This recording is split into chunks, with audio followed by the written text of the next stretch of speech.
300 ಗುಡಿಕಟ್ಟುಗಳು ಇರುವ ಕಾಡುಗೊಲ್ಲರ ಸಂಸ್ಕೃತಿ ದೊಡ್ಡದಿದೆ. 14ನೇ ಶತಮಾನದಲ್ಲಿ ಶ್ರೀ ಯತ್ತಪ್ಪ, ಶ್ರೀ ಜುಂಜಪ್ಪ, ಶ್ರೀ ಕ್ಯಾತಪ್ಪ ಹೀಗೆ 150 ಮಂದಿ ಸಾಂಸ್ಕೃತಿಕ ನಾಯಕರು ಇದ್ದರು ಎಂದು ವನಕಲ್ಲು ಮಠದ ಡಾಕ್ಟರ್ ಬಸವರಾಮಂದ ಸ್ವಾಮೀಜಿ ಹೇಳಿದರು.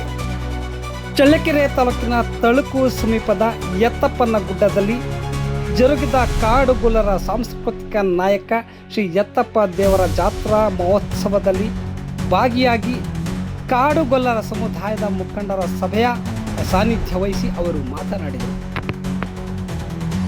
ತಳುಕಿನ ಗುಡ್ಡ ಯತ್ತಪ್ಪನ ವಾಸ ಸ್ಥಾನವಾಗಿದೆ. ಇದೊಂದು ಐತಿಹಾಸಿಕ ಪುಣ್ಯಕ್ಷೇತ್ರವಾಗಿ ಬೆಳೆಯಲು ಸಮುದಾಯದ ಸಂಕಲ್ಪ ಮಾಡಬೇಕು ಎಂದು ಹೇಳಿದರು.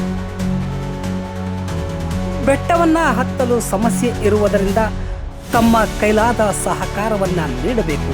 ಮುಂದಿನ ದಿನಗಳಲ್ಲಿ ಇಲ್ಲಿ ಕುಡಿಯುವ ನೀರಿನ ವ್ಯವಸ್ಥೆಯಾಗಬೇಕು. ಈ ಕ್ಷೇತ್ರ ದೊಡ್ಡ ಮಟ್ಟದಲ್ಲಿ ಹೆಸರುವಾಸಿಯಾಗಬೇಕು ಎಂದು ಹೇಳಿದರು.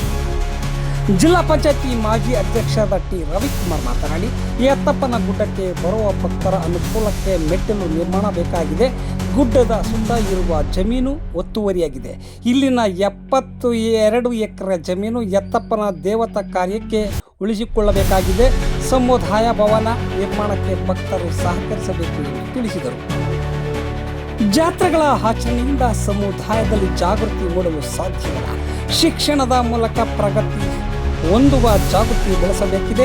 ಶಿಕ್ಷಣದ ಜೊತೆಗೆ ರಾಜಕೀಯ ಜಾಗೃತಿ ಬೆಳೆಸಬೇಕು ಎಂದು ಸಲಹೆ ನೀಡಿದರು. ಕಾಡುಗೊಲ್ಲರ ಸಂಘದ ರಾಜ್ಯ ಅಧ್ಯಕ್ಷರಾದ ರಾಜಣ್ಣ ಮಾತನಾಡಿ, ಯತ್ತಪ್ಪನ ಗುಡ್ಡದ ಅಭಿವೃದ್ಧಿಗೆ ಸಂಘಟಿತರಾಗಬೇಕು. ರಾಜ್ಯದಲ್ಲಿ 224 ವಿಧಾನಸಭಾ ಕ್ಷೇತ್ರದಲ್ಲೂ ಸಮುದಾಯದವರು ಇದ್ದು ಅವರ ಮತಗಳ ನಿರ್ಣಯವಾಗಿದೆ. ಆದರೂ ಸಮುದಾಯಕ್ಕೆ ರಾಜಕೀಯ ಪ್ರಾತಿನಿಧ್ಯ ಕುಲಶಾಸ್ತ್ರ ಅಧ್ಯಯನ ವರದಿಯಂತೆ ಕಾಡುಗೊಲ್ಲರನ್ನು ಪರಿಶಿಷ್ಟ ಪಂಗಡಕ್ಕೆ ಸೇರಿಸುವ ಹೋರಾಟಕ್ಕೆ ಹೇಳಿದ್ದಾರೆ.